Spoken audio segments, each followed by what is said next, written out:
Folks, thanks for joining us for the webinar. This morning we have Alex Zomchek, who's with Miami University, the apiarist there at Miami, and also a longtime beekeeper, been beekeeping for about 40 years. And this morning he'll be talking about hive monitoring, measuring primary and secondary pests in your hive. So Alex, off to you. Well, good morning, everyone. It has been an interesting challenge, but since we can clip these things, I'm going to put that behind us. I'm hoping you're hearing me okay. Yeah, when Denise asked about this, usually I try to find something that's going to be seasonal, and also something that, if at all possible, I'm particularly passionate about. And those two things came together when it came to hive monitoring. I just can't help myself. This intro screen is a primary example. That frigid winter we had in Ohio, one of the days came where I was actually sitting down with a bunch of beekeepers, and we were talking about, how do they do it? How do they manage to maintain that brood nest temperature of about 91, 92 degrees, even in the depth of winter? And there were a couple of younger people in the room who really doubted it. They just couldn't believe that was going on when it was below zero outside. So in just a quick spark of inspiration, I grabbed a thermometer and went outside, and interestingly enough, a couple of things happened there. The winter cluster wasn't as tight as I thought it was when I took the box top off. And secondly, I did just that. Common sense, keep it simple, put a thermometer in the hive, and for those who can do the math calc from centigrade to Fahrenheit, sure enough, we were right at approximately brood temperature. So that has a lot to do with, you'll see in the background, I just can't help tinkering with the hives. It gives me usually an opportunity to observe. I like to observe bees as often as I can in their natural setting or settings, and I'm also trying to use some of my background. I have a math and computer science background where I'm trying to put new tools to work so that we can take that step beyond Langstroth, the naturalist, and instead of just sitting by a hive with a pad in our hands, which I heartily recommend to everyone, I'm trying to harness the hives with a couple of new things. So here's an example of a couple of things I've done. Some people have seen these. For educational purposes or whatnot, in the top upper left is a single frame observation hive. It was meant literally to put that in the hands of all ages and bring an up-close and personal experience to beekeeping. And it's amazing. That was one of those little gadgets, again, that I think I whipped off in about a half an hour. And I've had just numerous requests from people and have been building these because they're just so popular. And there's a hint out there, shameless hint. If you're interested in something like that, I have version 3.0 now.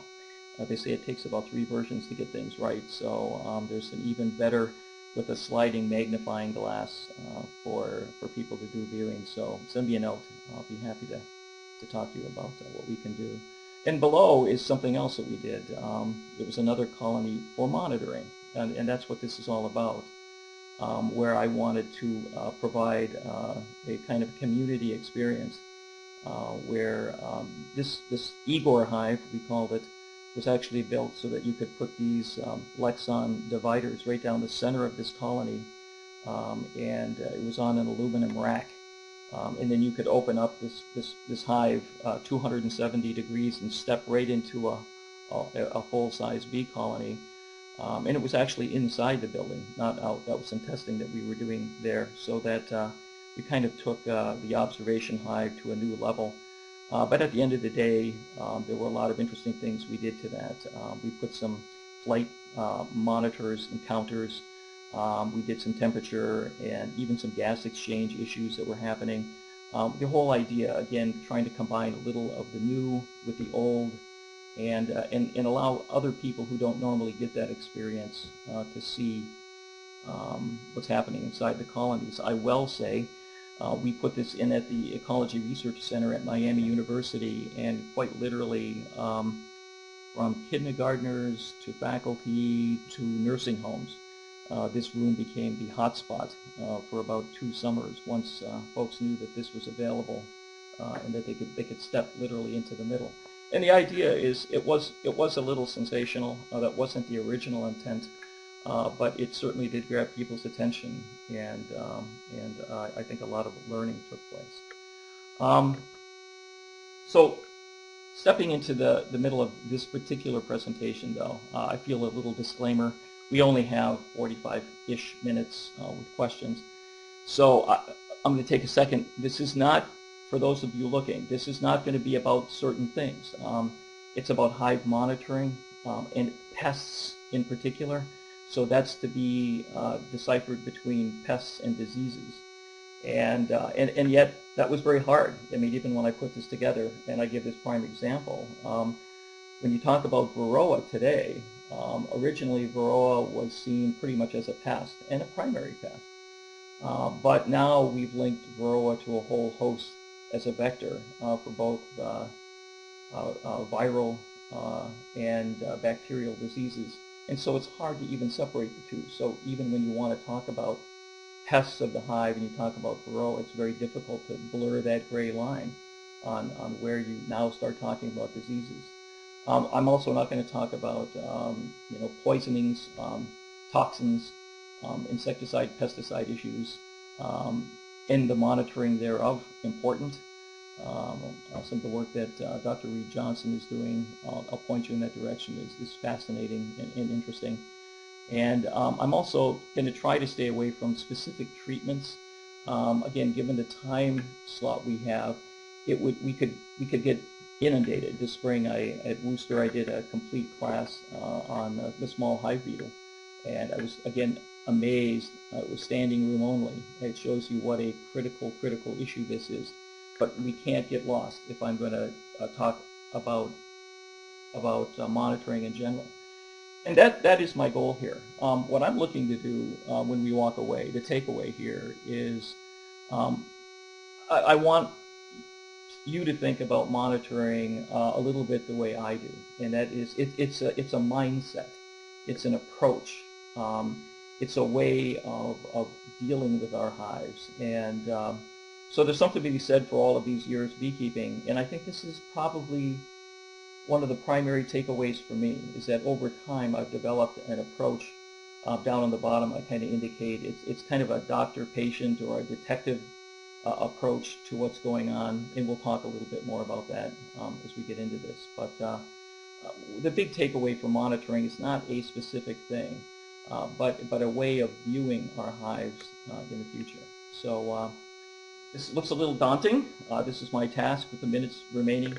I'm going to only take a brief look at some of the golden years of beekeeping. I think it's important to lay a foundation or a base so that we can key off of it. And then I'm going to step into the title, and that is looking at some of the primary and secondary pests of the hive. And are we still there? I'm going to push some of the definitions of what we're talking about here. One of my concerns is, aside from the things that you're thinking about, for one brief moment, I want you to think about maybe drones, maybe queens, maybe you. You might be what I consider pests of the hive, and we'll talk a little bit about that. And as you can see, I'm going to talk a little bit about why monitoring sometimes is difficult, what you can measure, what you can't. When you should measure, those are important ideas. There are seasonality issues. And then a couple of tips and tricks about monitoring, understanding the brood cycle internally, understanding some of the cycles of our pests, and what we can do to break some of those cycles. But again, we're very limited on that. And then a little bit about when we are monitoring, what are we looking at? And what do those numbers mean? Are they big? Are they small?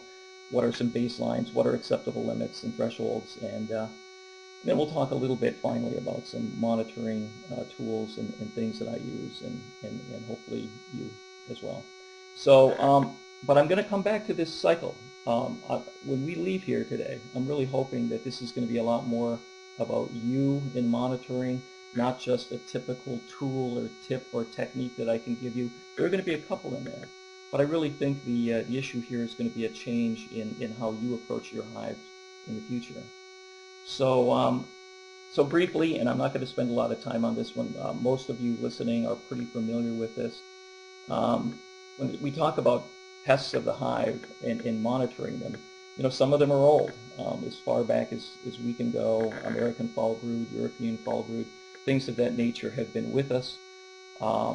But there are some newer things on the scene, and again, this is not meant to be an exhaustive list, and I don't want to labor you with hitting all of these. But I think some people will be surprised that some of these are relatively new. Look at tracheal mites under the newer ones. I mean, these were actually discovered in Texas in 1984. They haven't been with us forever. Nosema, 1996. Part of that has to do with,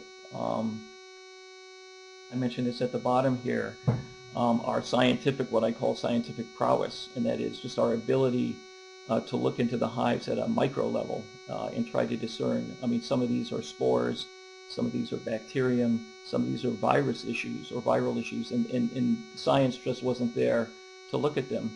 I think the other reason, to be honest with you, is we know a lot more recently because honeybees have become more important to us recently.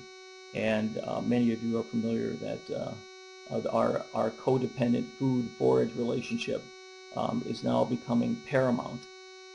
We just really are beginning to appreciate how important bees are for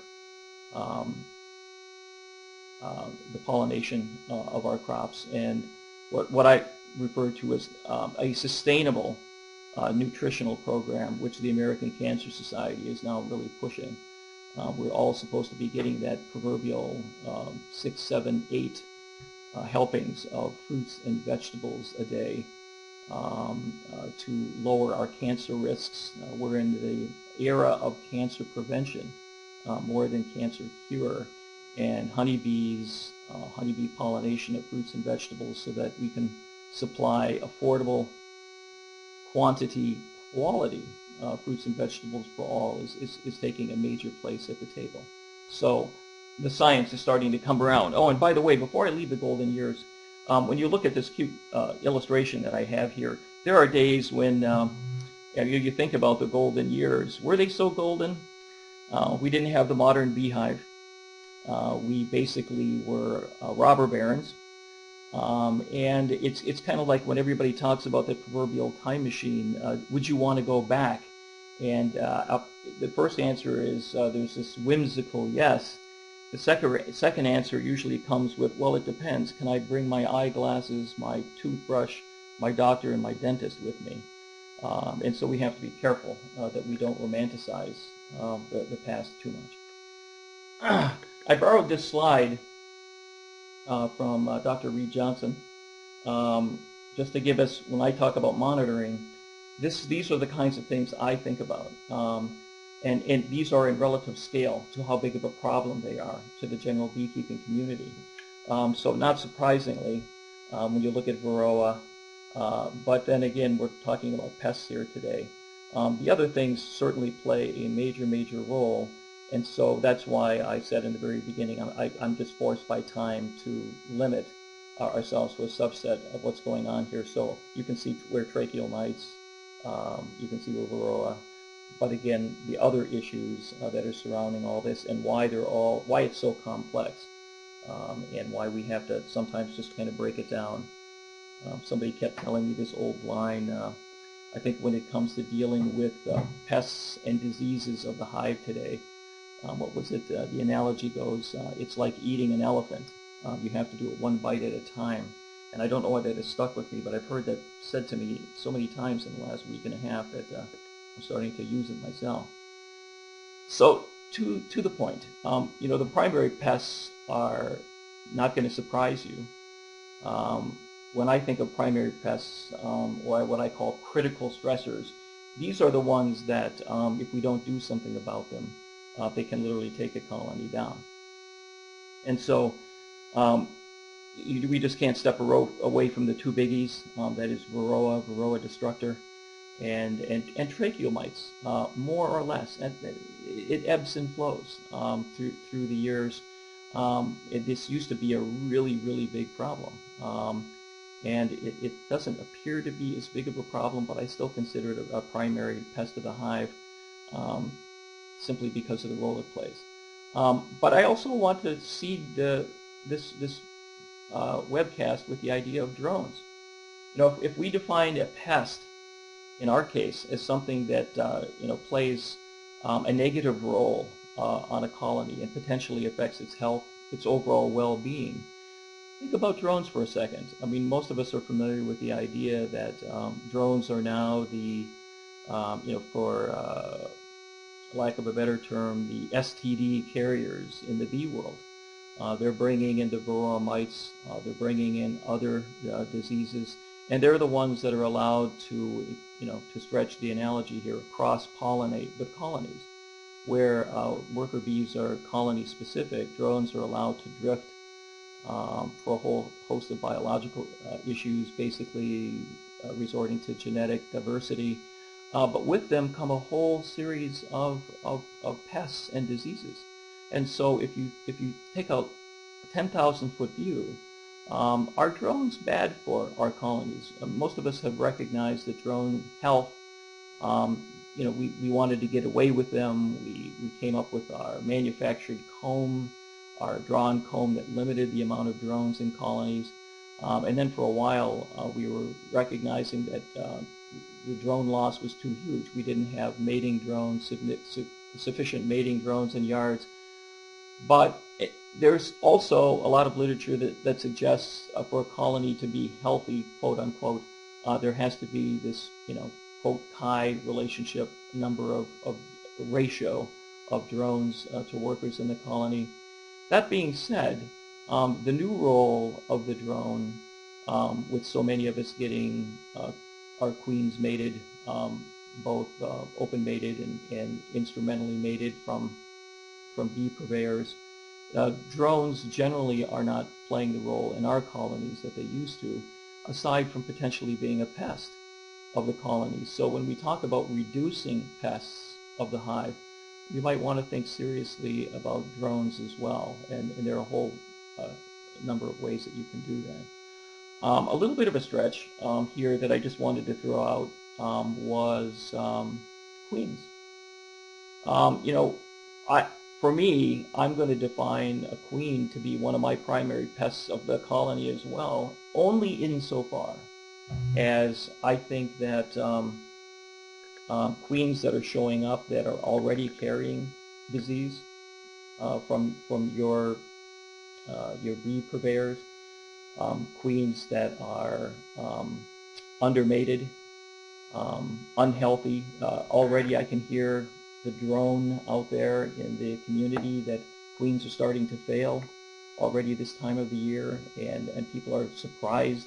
A lot of these are coming from new packages or nukes. And so, again, if we get back to our kind of robust definition of what pests of the hive are, I want to throw queens in as a potential pest. And by that I mean we then should look for hardier stock, better stock.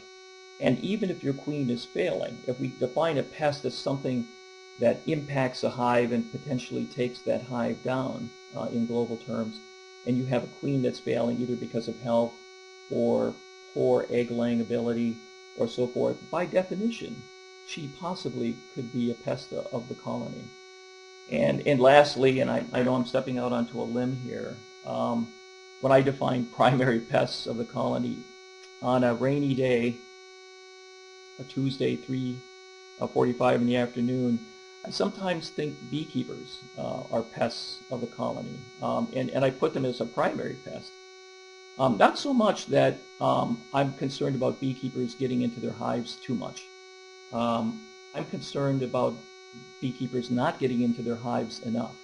And so, again, probably the largest definition of a pest, something that could impact a colony's health critically or not, is the beekeeper. If you're not there to monitor if you're not there to see what's going on, if you're not checking out the resources, if you're not using that proverbial ounce of prevention instead of a pound of cure, then you're playing an active role, even through your inactive state of taking that colony down. That's the role of the beekeeper today. It's not just, it just is not a hands-off beekeeping relationship that we can have today. So think about those. Secondary pests of the hive. A lot of you are familiar with these as well. I'm not going to, again, labor on them. That wasn't my intent here. Just that secondary pests are usually just nuisances. They're things that are there. They're a concern. If they get out of hand, they can go from being a secondary pest to a primary pest. But in general, our bees have kind of learned to live with them. I have a picture of Varroa on here. I didn't mean to cross it. I was just putting that as a contrast to a new mite that we have. This I don't even correctly know how to pronounce this. It's Trocolapsis or Trocolyps. This is something that's coming out of Canada and elsewhere. It's a new mite on the scene. It's currently considered a secondary pest, but I put it up here because it's something that's coming. Mites just have this resiliency around the world. But these other ones, I loved an expression that Dr. Jim Tu used at one of his lectures a while ago. Small hive beetle has just, for some of you, has really become an issue, and some of you not.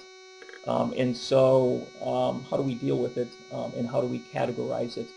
I think I loved his definition. He considered it the athlete's foot of the in the pest world. So something that we can live with.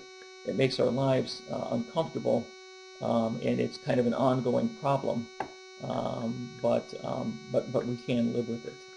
And so secondary pests again are those things that they're of concern, and if they get out of hand, wax moths, even ants, they can cause considerable damage to a colony, but it's usually ancillary. A colony that suffers from some kind of a critical mass loss from secondary pests has already lost the battle for some other reason.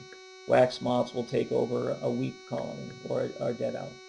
The same with ants. A strong colony, a healthy colony, can usually ward off secondary pests pretty well. And I throw this one in here just because I'm being a little academic about it. You have to. This is not necessarily in the hive, but they're there. For some of you, these are not inconsequential issues. I came from northern Wisconsin, where I just got back from listening to a beekeeper who's had his yard this spring ravaged by bears. And so whether they're raccoons, skunks, possums, but these things can usually be dealt with effectively. Bear fences are pretty effective. And these little carpet tack strips, just something at the entrance, so simple, so easy to apply, can ward off some of these other issues. The last but not least, it's one of those things that comes up every once in a while. I have a beekeeper who will discover, not through rain and not through settling, but a colony is basically laying on its side, and it wasn't the wind and whatnot. And usually if you look for telltale hives, you're going to find out that some meandering deer or something was scratching up against it or something. So just one of those, it happens every season, and we get into this big detective issue about what happened here, and just be aware that these are things.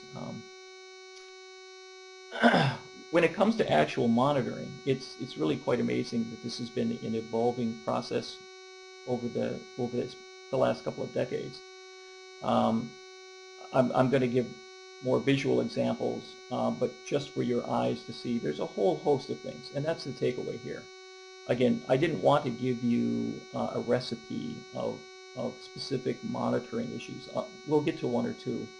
I wanted to give you a mindset of monitoring things that you can look into. There's a lot of information out there. I've just tried to kind of coalesce it and point people into some of the right directions. But there's a whole host of things that you can do out there, from pretty simple, and most of them are, to a little more complex. And we'll take a look at a couple of those in just a few minutes here. But here's the stressor, and I mentioned this at the very beginning. I just cannot say enough about this. It really is about you. When I talk about hive monitoring, I can put all kinds of gadgets and gizmos on a colony, and I can measure things. But it really, really, really boils down to you.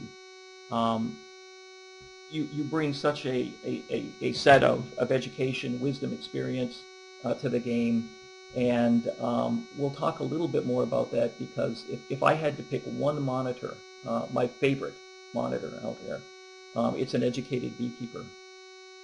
And this is what I mean by this. We're running beekeeping classes down here all the time, and we try to stress, especially to new beekeepers, that try to approach it from a different point of view. If you've gotten a little stale about this, and that is literally, you're now that physician in the room. You literally come into the patient's room. There sits the hive, your patient, and think about the way we used to do that. Before we had all of this modern machinery, again, modern monitoring techniques, we did simple things. They walked in and they palpated you, they thumped, they listened, they smelled your breath, the room. There's so many things that you could learn from a patient just by walking in and doing a simple observation and a touch and a feel. And so much of this can happen in beekeeping. Just standing back and taking that mindset approach, that you're thinking about it as a patient, puts you in a whole different role. And one of the big things that I'm not trying to trivialize this here, but when I talked about eyeballing it, and I mentioned the terrorist flyers, I'm trying to be respectful of the 9/11 situation. At the same time that I was absolutely fascinated that what they did was they did not have the resources to technologically create a terror moment. But what they did is they used people that brought all of this with them, the most sophisticated computing device we know of ourselves. And they put them with technology, and they were able to do, in this case, some awful things. But turn that around, and you bring such a wealth of senses. I mentioned the sense of smell, not just visual, which is primary for me, but whether you're looking for American follow brood, not to be confused with a good goldenrod flow in the fall, or other things. It's amazing if you just allow yourself to sit back and kind of sensate what's going on with your colony. It is truly, truly amazing what you can do. And I'll get onto these other issues that I mentioned here later with tracheomites and varroa in particular. When I think about monitoring in my colony, I literally did this. I reached into my grab bag that I have, and yes, I have one, and so should you, or my grab bucket in this case. And these were the things that I was just able to pull out at hand. So I'm not blessed with particularly bad vision, but it is amazing the tools that we have today, from the Fresnel lenses to the oculars that we have here, to all of these things. Truly amazing. This is my first, aside from a macro or gross visual inspection, this is my next bag of tricks, where I just love to get in and take a closer look and see what's going on. And I would recommend heartily. Most of these things are incredibly inexpensive. You can put them in your purse, your wallet, and they're always with you. And it really does make a huge difference when you're trying to check with experience the difference between, say, in this case, diseases, sac brood versus chalk brood, something like that. It's amazing what a little visual, extra visual interpretation will give you. And so let me also, there was one thing I wanted to mention. Denise had just mentioned that we had a Ohio State Beekeepers Association summer conference here in Oxford. This picture in the upper left was taken from here. When it comes to monitoring and the interest that was here, I was fascinated that we kind of elevated the conference to a new level. And in this business school, we brought in 22 dissecting microscopes and brought in a Dr. Zachary Wong out of Michigan State, who does a great anatomical work and studies on bees. And we were wondered if we would have much interest. And surprising to us all, we had two 2-hour labs. I mean, that's a 2-hour lab, sitting through a 2-hour lab on honeybee anatomy and dissection. And we filled both of those labs, and you had to pay an extra fee to take those on top of everything else. And I'm becoming fascinated by how so many beekeepers are wanting to take this monitoring, this look-see, this gauge into the deeper interests of beekeeping to this next level. And a good example is what you saw happening around the class. It wasn't long before people were looking into a microscope, and they were pulling out their smartphones and with a little hand joggling, literally taking pictures. No sophisticated equipment. Just being able to take micrographs like this of the things that they were seeing, and I'm kind of encouraging many of you, on top of monitoring. Most of us are carrying a smartphone around with us these days. You cannot believe how much it helps. Both a fellow beekeeper, if you're asking a question, send a picture. Give us an example. Most of these have macro lenses now.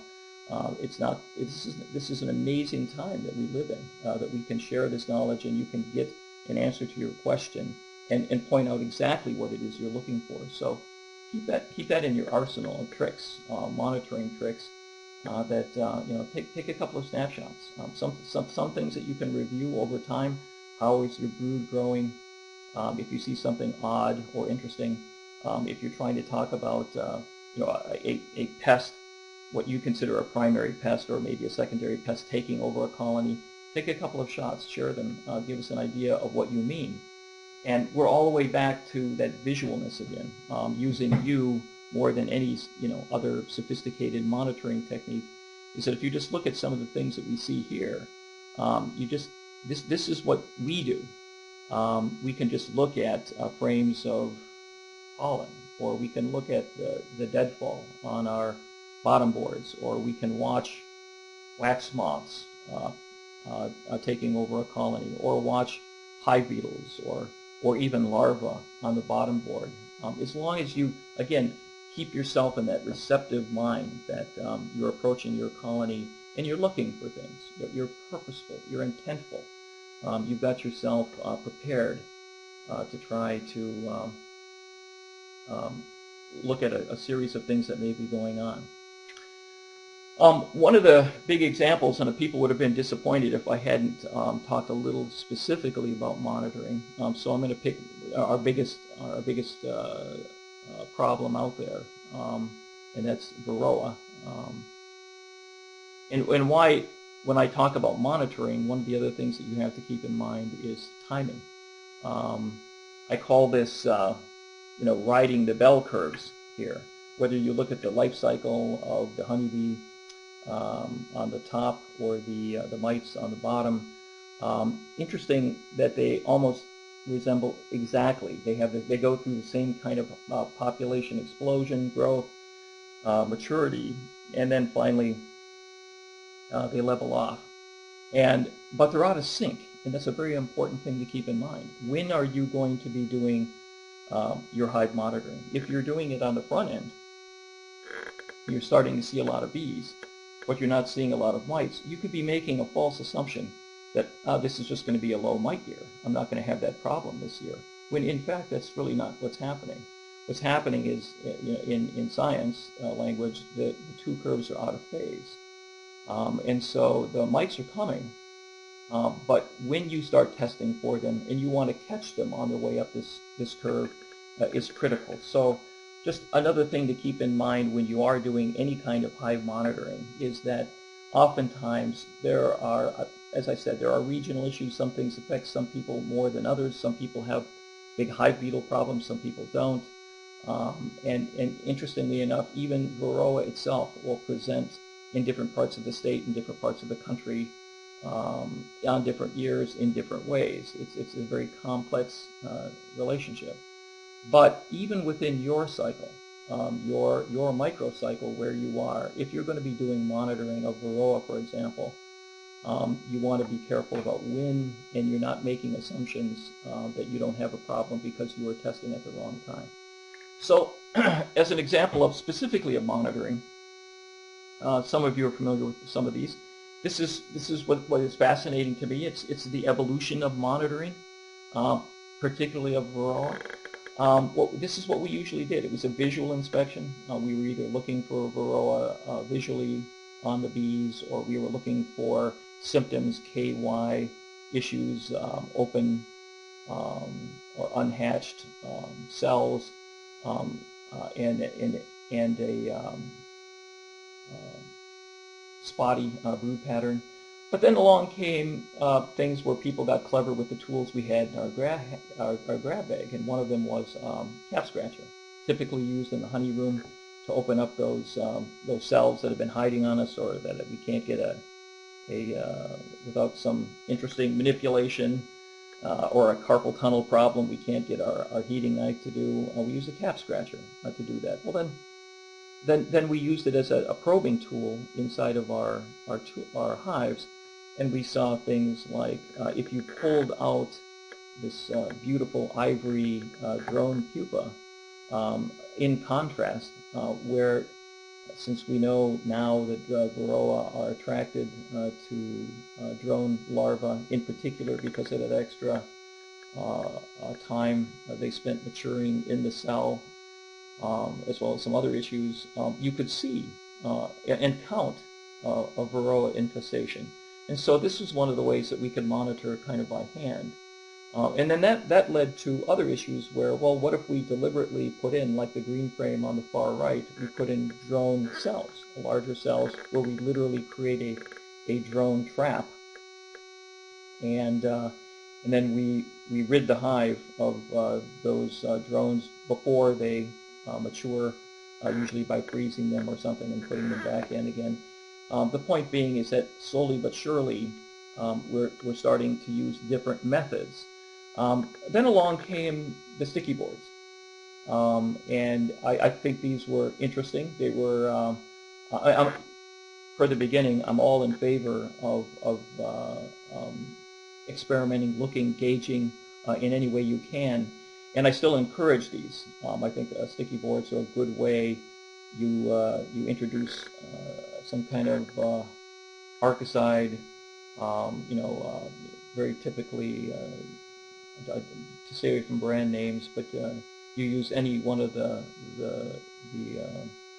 Varroa traps that you have today, and within a 24 or 48 hour period, you're going to see a certain mite fall. You usually would take something as innocuous as Crisco, that's food grade, food safe in the colony, put that on a board, slide that in the entrance, and within 24, 48 hours, you could get a count of mites. The problem with that was that it's a good baseline. It establishes whether or not you have a significant mite load, but it doesn't define what significance is. So yes, if you put in some kind of an arcicide and within 24, 48 hours, you literally got this laden sticky board, you know you've got a problem and you could take care of it. It was in the in-between. How many is enough? When do I start treating? And so we've been slowly moving our way down that trail, into what is one of my favorite little hand contraptions of the day. I laid it out here so that you can actually do this. A couple of quart plastic containers, some wide mouth lids, a little glue, a little tape, and a screen in between them. And what I really like about this is it's easy to build, it's inexpensive, and yet what this allows you to do, and you can do it one of two ways. You can either use, very typically I like to take about 1/3 of a cup of bees, which is roughly 300. So that's a pretty nice sample set. You want to take that from the brood chamber, not from the top of the honey supers or the inner cover or something like that, because mites are primarily attracted to the brood area, and so you want to go to where the problem area is. But you can take about 1/3 of a cup of bees, 300 bees. You got a pretty good sample set. And when you're all done, again, one of two methods. One method is to introduce a little powdered sugar. The bees go in one end, the powdered sugar goes in the other end. You screw the two containers together and you just swish them back and forth until you get this kind of a Casper the Ghost effect going. And for about 90 seconds, a gentle rotation. And then you can literally dump because of the screen that's in the center, you can literally dump all the bees, powder-coated bees on one side, and you can have the mite, what's left of the mites that have fallen from the powdered sugar in the other side. A little tip there, instead of combing through powdered sugar, which depending on the audience could look very suspicious.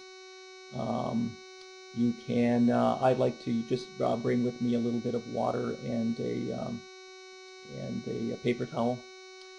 Pour the powdered sugar and mites into a little cone that you can make with that. Pour the water over that. Powdered sugar dissolves.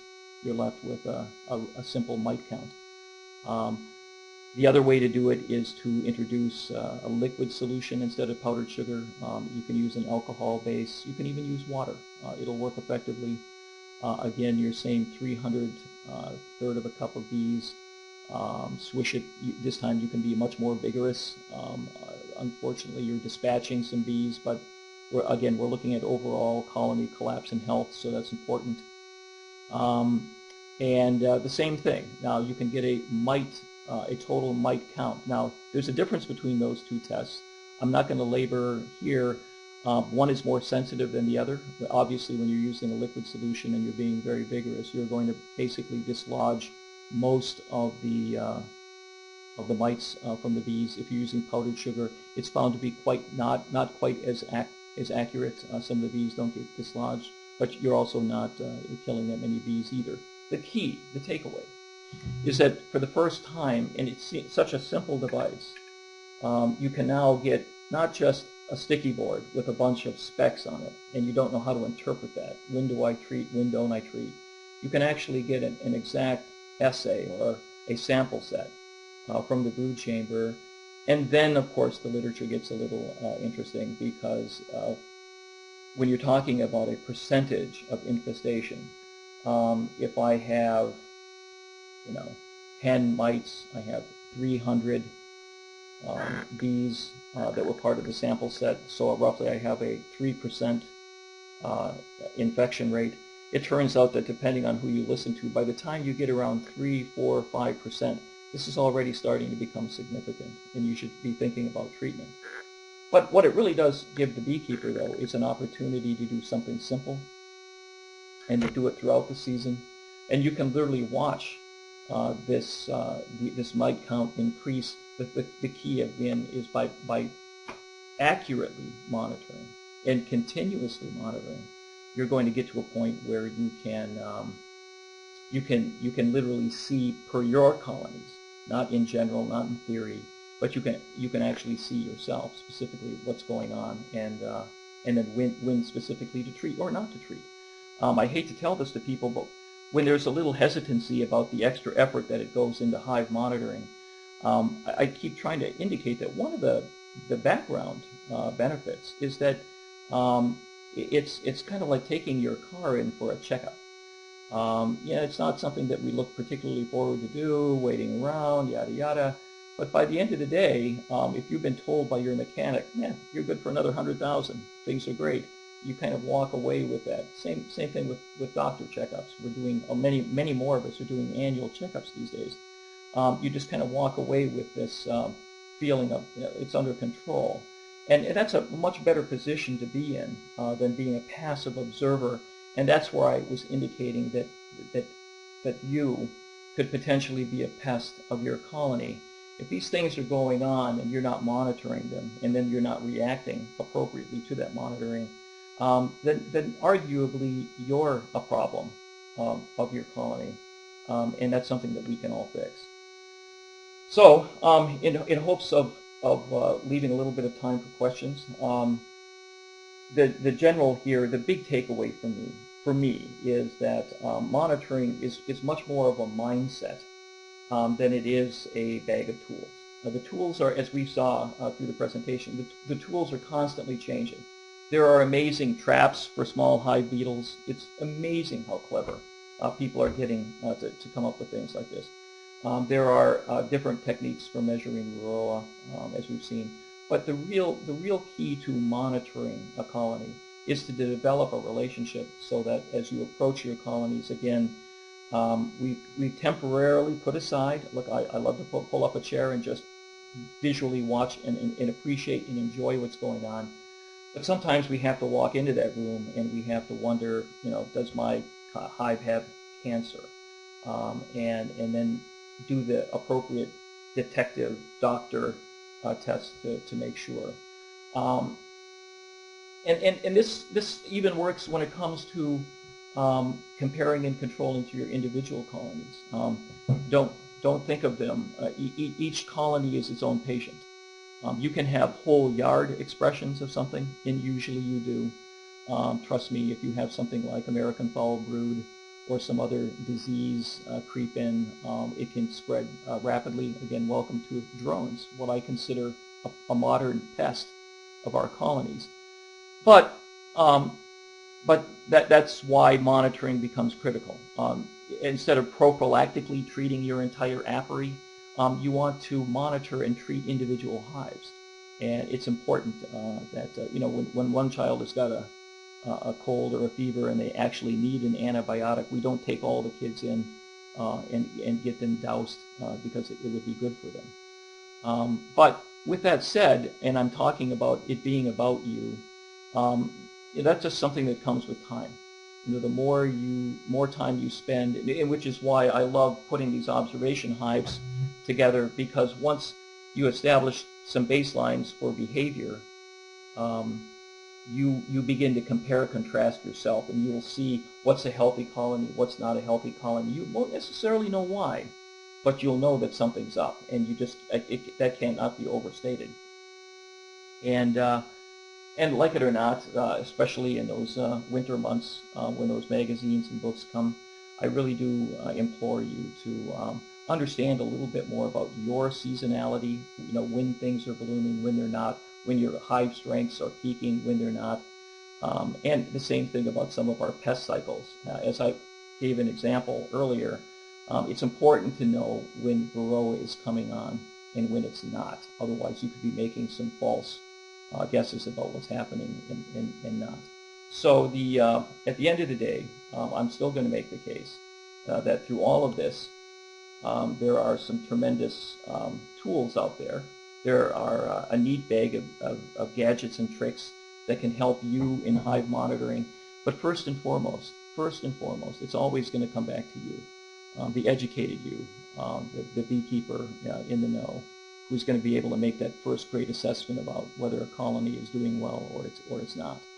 So I was going to also give one last little shout out here in the hive monitoring thing. If people want to get back to me, I've got something that I'm brewing called the Crystal Hive Project. I'm kind of taking my interest in monitoring over time kind of to the next level. The brief about this, and I was just shamelessly, I had asked Denise if this was okay, and the shameless plug, because I'm looking to actually garner some crosstalk and some interest from some folks, and that is I've created a full-scale polycarbonate beehive, translucent. Actually, the product is Lexan, and it's a length stroke hive, 2 brood chambers, 2 supers.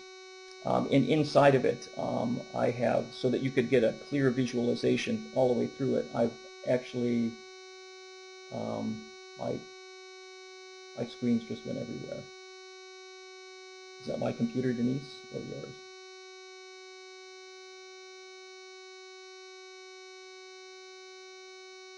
Anyway, I'm hoping we're still on, active.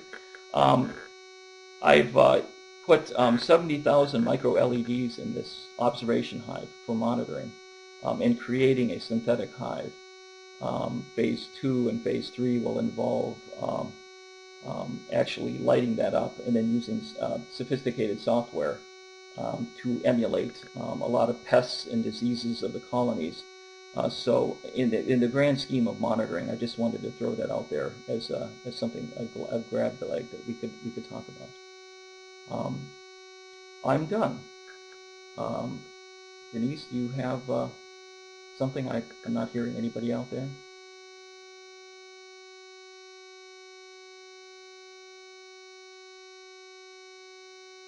My sound died, Alex. Okay, technology is still following us.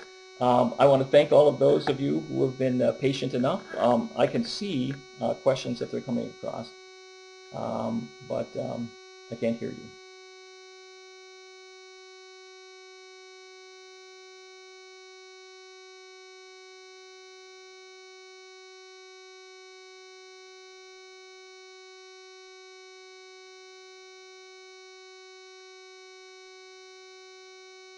How do you get a third of a cup of bees? I like that one. As a matter of fact, you've cut right to the core. Let me give you the best trick in the world that you can. Don't try to scoop them off the frames. That's just going to get you and the bees frustrated and upset. Bring along a bucket and literally take a frame of brood bees. 5-gallon pail is perfect. Literally give it a gentle tap to the bottom. You're going to dislodge several hundred bees. Now you've got a pail with a bunch of bees all kind of basically stunned, and they're moving around. It's then easy to scoop up a third of a cup, put them in your container. Much easier way of doing this. And I also want to, while I'm looking at other questions, I want to thank those of you. I know I'm going to get some questions back at this. I know you didn't necessarily think that I was going to include drones, queens, and you as pests from the colony. But think about it for a second. I think it'll give you a different perspective and an insight. Have you ever got the queen?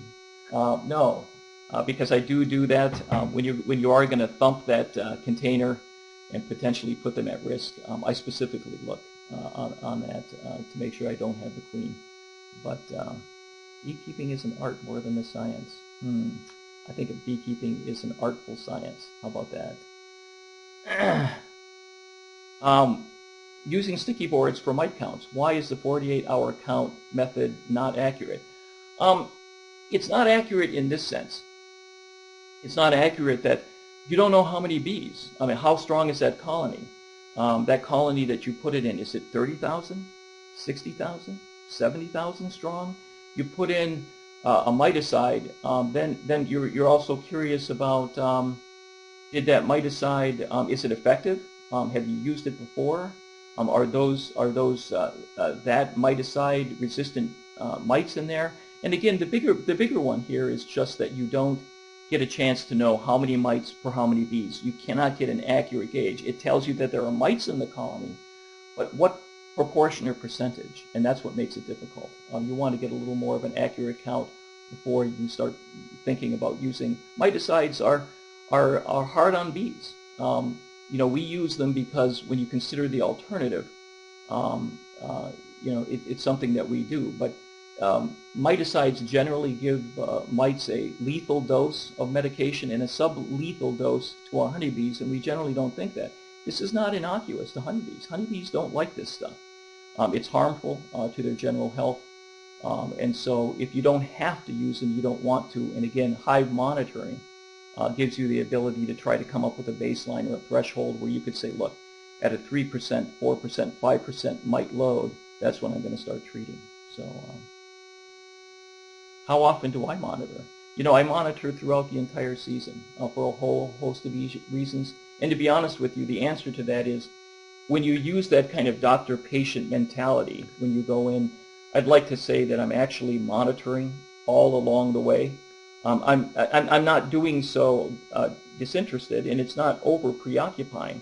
I'm just using that as a mindset when I go in. So, so I literally am monitoring all the time when I go in, and then specifically when I'm looking for Varroa counts, depending on what I'm looking for, small hive beetle, others, I'll start monitoring on a week or bi-weekly basis, and depending on the time of the season. I mean, I know it's not important to monitor for Varroa a lot early in the season. Even if they're coming on late. So as the season progresses, it becomes more and more important, particularly if you feel, and that's that art to the science, that based on your past experience, that things are starting to turn or head south, then it starts to become much, much more important than that. Would you do a disease-by-disease prevention class? Sure, I would. Diseases are in some ways a lot more fun to talk about, but I do a mite count without the miticide. Yeah, yeah, you can, using the powdered sugar or the liquid roll,